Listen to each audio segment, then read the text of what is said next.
بقیہ آدھا سچ، آئیے ہمارے آج کے مہمان سے سنتے ہیں کہ وہ اس بارے میں کیا کہتے ہیں۔ ہمارے آج کے مہمان جامعہ نعیمیہ اسلام آباد کے سربراہ ہیں جناب مفتی گلزار نعیمی صاحب۔ آپ اہل حرم پاکستان جو تحریک ہے اس کے چیئرمین بھی ہیں، آپ ملی یکجہتی کونسل پاکستان کے مرکزی ڈپٹی جنرل سیکرٹری بھی ہیں، اور اسی طرح آپ اقلیتی کمیشن پاکستان کی جو شورا ہے اس کے بھی رکن ہیں، اور ایک خاص نگاہ اور ایک وسیع نگاہ معاشرے کے اوپر اور یہ جو گھریلو موضوعات ہیں ان کے اوپر اور سماجی موضوعات ہیں ان کے اوپر رکھتے ہیں۔ آج ہم نے ان کو دعوت دی ہے اور انہوں نے ہماری دعوت قبول کی اور ہمارے ساتھ اس وقت لائن پہ موجود ہیں۔ آئیے بقیہ آدھا سچ ان سے سنتے ہیں۔ السلام علیکم۔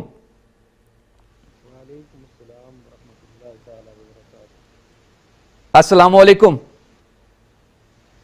وعلیکم السلام ورحمۃ اللہ تعالی وبرکاتہ۔ مفتی گلزار نعیمی صاحب، آپ کو پروگرام نسیم زندگی میں خوش آمدید کہتے ہیں اور آپ کا شکریہ ادا کرتے ہیں کہ آپ نے اپنے قیمتی اوقات میں سے ہمارے پروگرام کے لیے وقت نکالا اور پروگرام میں شامل ہوئے۔ آج ہم بات کر رہے ہیں طبقاتی فرق کے حوالے سے اور پھر اس کے جو رشتہ ازدواج کے اوپر اثرات ہوتے ہیں اس حوالے سے۔ تو میں سب سے پہلے آپ سے یہ پوچھنا چاہوں گا کہ یہ جو طبقاتی فرق معاشرے کے اندر موجود ہے، آپ کیا سمجھتے ہیں کہ اصل بنیادی وہ کیا چیز ہے کہ جس نے اس طبقاتی فرق کو آج کے زمانے میں اتنا واضح کر دیا ہے کہ واضح طور پہ دو قسم کے بلاک جو ہیں وہ ہمیں دیکھنے کو نظر آتے ہیں۔ ایک طرف امیر لوگ ہیں جو منہ میں سونے کا چمچہ لے کر پیدا ہوتے ہیں، اور ایک طرف غریب لوگ ہیں، اور ان کی زندگیاں، ان کے فرہنگ، ان کا کلچر بھی مختلف ہے۔ تو اس کی بنیادی وجہ آپ کیا محسوس کرتے ہیں؟ بسم اللہ الرحمن الرحیم۔ آپ کا بہت شکریہ اور بہت ہی شکر گزار اور سپاسگزار ہوں آپ کا کہ اس اہم سیشن میں آپ نے مجھے گفتگو کا موقع فرمایا ہے۔ اچھا، میں گزارش یہ کر رہا تھا کہ آپ کا بہت شکریہ، آپ نے اس اہم موضوع پر اور اس خوبصورت سیشن میں جو ہے وہ آپ نے مجھے اظہار خیال کا موقع عنایت فرمایا ہے۔ طبقاتی جو صورتحال ہے یہ محض ایک معاشی طور پر طبقاتی جو کشمکش ہے دنیا کی قوموں میں اور دنیا کے معاشروں میں، اس وجہ سے یہ ہمیں سارا کچھ جو ہے وہ نظر آتا ہے۔ اللہ سبحانہ و تعالیٰ نے دیکھیں ایک فطرتی نظام ہے، نیچرل سسٹم ہے انسانوں کے رہن سہن کا اور انسانوں کی بود و باش کا، اس پر اگر ہم غور کریں تو اس میں بھی یہ جو طبقات، مختلف طبقات ہیں اللہ سبحانہ و تعالیٰ نے جو پیدا فرمائے ہیں، کسی کو بہت زیادہ دولت عطا فرمائی ہے، کسی کو بہت کم دولت عطا فرمائی ہے، اور کسی کو اوسط درجے کی دولت عطا فرمائی ہے۔ ایک چیز جو آپ نے اپنے جو ہے وہ ابتدائی میں ارشاد فرمائی تھی کہ اللہ سبحانہ و تعالیٰ نے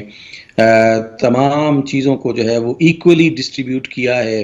انسانوں کے درمیان، اس میں کوئی شک نہیں ہے، لیکن جہاں پہ معاشیات کا تعلق ہے اور انسانی زندگی گزارنے کے لیے جو ذرائع کا تعلق ہے، اس میں کوئی شک نہیں ہے کہ اللہ سبحانہ و تعالیٰ نے کسی کو کم دیا ہے، کسی کو زیادہ دیا ہے، اور یہ انسان کی کسی سٹرگل کے نتیجے میں نہیں ہے، بلکہ یہ اللہ سبحانہ و تعالیٰ کا محض فضل و کرم ہے کہ وہ کسی کو دنیا گزارنے کے جو ہے وہ اچھے ذرائع عطا فرما دیتا ہے اور بعض کو جو ہے وہ کم عطا فرماتا ہے۔ لیکن یہ دونوں طبقات جن کی ہم بات کر رہے ہیں، ان میں جو امراء کا طبقہ ہے اس کو اللہ سبحانہ و تعالیٰ نے ایک بڑی دولت دے کر، ذرائع دے کر، ریسورسز عطا کر کے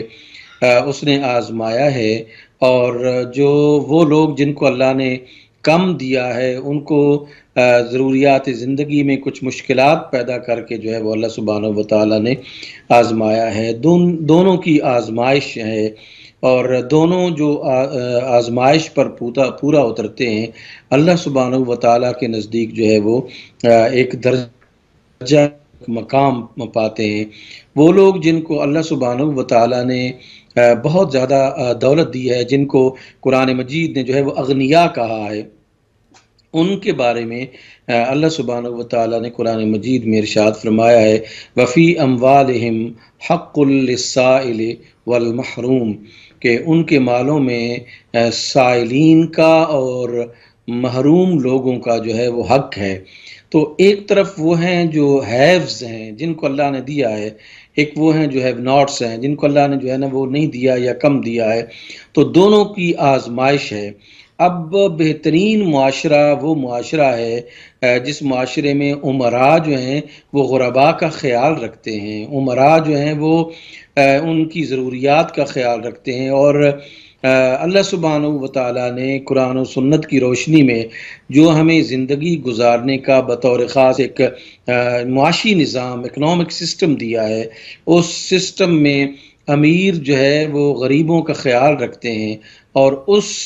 صورتحال میں جو ہے یہ ایک دوسرے کے درمیان جو ہے وہ نفرتوں کے، دشمنی کے اور عداوت کے جذبات جو ہیں وہ پیدا نہیں ہوتے، بلکہ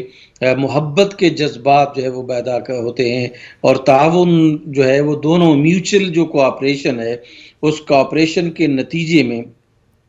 دونوں جو ہے وہ پیار اور محبت سے جو ہے وہ زندگی گزارتے ہیں، اور معاشرہ جو ہے بہت ہی پرسکون معاشرہ ہوتا ہے۔ لیکن اگر جس معاشرے میں مادیت کو غلبہ حاصل ہو اور میٹیریلزم کو جو ہے وہ غلبہ حاصل ہو، مادہ پرستانہ سوچ ہو، تو ظاہر ہے کہ وہ شخص اپنی دولت کو، اپنی ریسورسز کو میکسیمائز کرنے کے لیے اپنا سب کچھ جو ہے وہ لگا دیتا ہے، اپنے ارد گرد کا خیال نہیں رکھتا، اپنے عزیز و اقارب اور رشتہ داروں کا خیال نہیں رکھتا۔ تو اس صورتحال میں جو طبقات ہیں ان کے اندر انیمٹی ڈیولپ ہوتی ہے، ان کے اندر دشمنیاں جو ہے وہ ڈیولپ ہوتی ہیں۔ اصل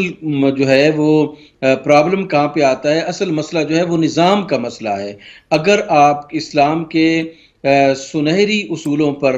جو ہے وہ اپنی حد الامکان عمل کا پیرا ہوتے ہیں، تو یہ جو طبقاتی جو تقسیم ہے یہ منیمائز ہوتی ہے، اور اس جتنی یہ طبقاتی تقسیم جو ہے وہ منیمائز ہوگی، اتنا سوسائٹی کے اندر سکون اور بہت ہی آرام اور بہت ہی خوشیاں جو ہیں وہ پیدا ہوتی ہیں۔ اچھا، اس میں مفتی صاحب یہ بھی ہم دیکھتے ہیں کہ جب یہ جو صاحب ثروت لوگ ہیں، یا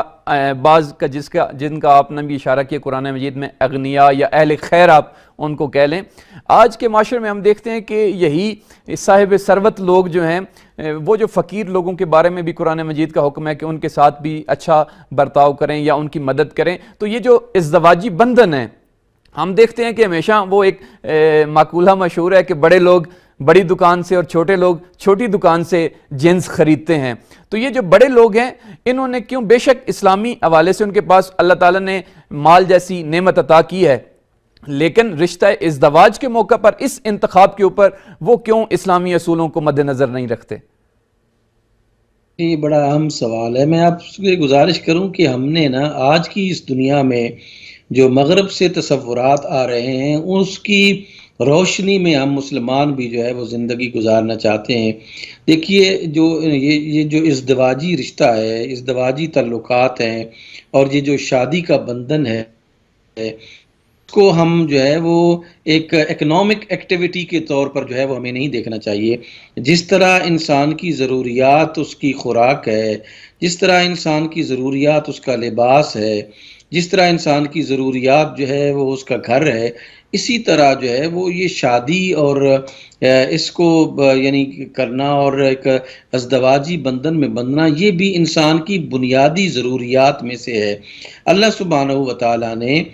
جہاں پر اس کا تذکرہ فرمایا ہے وہ بڑا ہی واضح ہے، اور اس میں انسان کی جو یہ بنیادی ضرورت ہے اس کو مد نظر رکھ کے اللہ سبحانہ و تعالیٰ نے فرمایا کہ تم سے میں نے آنے والی نسلوں کو جو ہے وہ پیدا کرنا ہے۔ وَبَثَّ مِنْهُمَا رِجَالًا كَثِيرًا وَنِسَاءً، کہ اللہ سبحانہ و تعالیٰ نے نفس واحدہ سے انسان کو پیدا کیا ہے، اور پھر اس سے بہت سے جو ہے وہ مرد اور عورتیں جو ہے وہ یعنی پھیلائے ہیں۔ تو ہمیں اس تناظر میں سے دیکھنا چاہیے کہ یہ زندگی گزارنے کے لیے یہ ایک بنیادی ضرورت ہے، نہ کہ یہ اکنامک ایکٹیویٹی ہے کہ کوئی شخص جو ہے وہ امیر ہے تو وہ امیر سے شادی کرے، جو غریب ہے وہ غریب سے شادی کرے، بلکہ بعض اوقات تو یوں ہوتا ہے کہ غرباء جو ہیں وہ کوشش کرتے ہیں کہ ان کے رشتے جو ہے وہ امراء کے ساتھ ہو جائیں، اس کے اندر بے شمار جو ہے وہ مسائل پیدا ہوتے ہیں۔ میں یہ سمجھتا ہوں کہ اس کو حکم ربانی سمجھ کر جو ہے وہ کیا جانا چاہیے، اور انسان کی فلاح و بہبود کے حوالے سے جو اللہ سبحانہ و تعالیٰ نے ہمیں حکم ارشاد فرمایا ہے، اس کی روحانیت اور اس کی جو معنویت ہے شادی کی، اس کی طرف ہمیں اپنے معاشروں کو لے کے جانا ہے، اپنے افراد کو لے کے جانا ہے۔ جب ہم اس کی معنویت کی طرف لے کے جائیں گے، اس کی روحانیت کی طرف لے کے جائیں گے، تو پھر یہ میٹر نہیں کرے گا کہ خامند جو ہے وہ امیر ہے یا عورت جو ہے وہ امیر ہے۔ ایک دوسرے کے جو ہے وہ معاون جب وہ ثابت ہوں گے اور ایک دوسرے کو جو ہے وہ روحانی اعتبار سے ایک تعلق کو مضبوط کریں گے، تو میں یہ سمجھتا ہوں کہ پھر یہ جو ہے وہ ایشو پس منظر میں چلا جائے گا کہ کون امیر ہے کون غریب ہے۔ جب ہم مغرب سے جو ہے وہ درآمد شدہ چکا چوند کر دینے والی آنکھوں کو جو ہے وہ چدھیا دینے والی روشنی کی تناظر میں جو ہے وہ ہم اس شادی کو دیکھیں گے، تو پھر ظاہر ہے کہ ایسی ہی صورتحال جنم لے گی جو آپ ارشاد فرما رہے ہیں۔ لیکن اگر اس کو آپ حکم ربانی اور اس کی روحانیت اور معنویت کی طرف دیکھیں گے تو پھر یہ میٹر نہیں کرتا۔ ہمارے سامنے رسول اللہ صلی اللہ علیہ وآلہ وسلم کی بہت ہی اعلیٰ سیرت موجود ہے کہ آپ نے جو ہے وہ مکے کی ایک متمول ترین خاتون سیدہ خدیجۃ الکبریٰ سلام اللہ علیہا کے ساتھ اپنے آپ کو رشتہ ازدواج میں منسلک فرمایا، تو دنیا نے دیکھا ہے کہ مالی طور پر جس طرح سیدہ نے اسلام کی خدمت کی ہے اور رسول اللہ صلی اللہ علیہ وآلہ وسلم کی مالی اعتبار سے خدمت کی ہے، اس کی مثال جو ہے وہ آپ کو کہیں پہ بھی نظر نہیں آتی۔ تو میں یہ سمجھتا ہوں کہ اگر جو ہے وہ مشن الہی ہو اور اس کے اندر روحانیت اور معنویت ہو تو پھر جو ہے وہ یہ میٹر نہیں کرتا کہ کون امیر ہے کون غریب ہے۔ اگر یہ کچھ ایسا مسئلہ ہو کہ شادی جو ہے وہ اپنے آپ کو امیر کرنے کے لیے کی جائے یا اپنے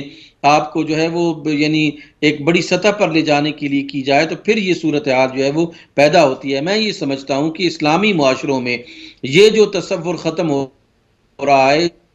اجاگر کرنے کی ضرورت ہے کہ اس کی جو شادی کے اور ازدواج کے اور نکاح کے جو معنوی اور روحانی اثرات ہیں ان کی طرف ہم جو ہے اپنی سوسائٹی کو اور معاشروں کو متوجہ کریں۔ بہت شکریہ جناب مفتی گلزار نعیمی صاحب، آپ نے اپنے قیمتی اوقات میں سے وقت نکالا ہمارے پروگرام کے لیے اور بہت خوبصورت نکات کی طرف آپ نے اشارہ کیا۔ یقیناً ہمارے ناظرین نے بھی اس سے استفادہ کیا ہے۔ ہم آپ کا بہت بہت شکریہ ادا کرتے ہیں۔ اپنا ڈھیر سارا خیال رکھیے گا۔ خدا حافظ۔ بہت شکریہ، بڑی مہربانی۔ السلام علیکم ورحمۃ اللہ۔ جی ناظرین، جناب مفتی گلزار نعیمی صاحب سربراہ جامعہ نعیمیہ اسلام آباد ہمارے ساتھ اس وقت لائن پہ موجود تھے اور طبقاتی فرق اور رشتہ ازدواج کے اوپر اس کے جو اثرات ہوتے ہیں اس حوالے سے بات کر رہے تھے۔